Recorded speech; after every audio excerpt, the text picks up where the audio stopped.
گوتەبێژی وەزارەتی ناوخۆی عێراق ڕایگەیاند بەهۆی گەندەڵیەوە زیاتر لە 2000 ئەفسەری وەزارەتەکەیان دەرکردووە. گوتیشی 148 تۆمەتباری مادەی هۆشبەر سزای لە سێدارەدانیان بۆ دەرکراوە.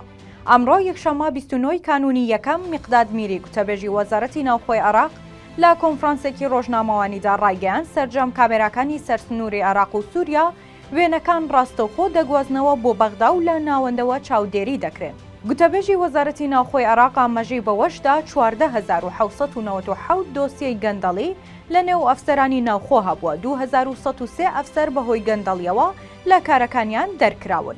لەبارەی کردەوە تیرۆریستیەکانیش میری گوتی لە 183 کردەوە تیرۆریستیەکان لە عێراق کەم بوونەتەوە.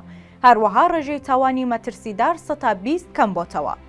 سەبارەت بە ڕوبەڕووبوونەوەی مادەی هۆشبەر گوتەبێژی وەزارەتی ناوخۆی عێراق ئاماژەی بەوەدا 662 تۆڕی بازرگانی مادەی هۆشبەرمان هەڵوەشاندۆتەوە و 148 تۆمەتباریش سزای لە سێدارەدانیان بۆ دەرکراوە.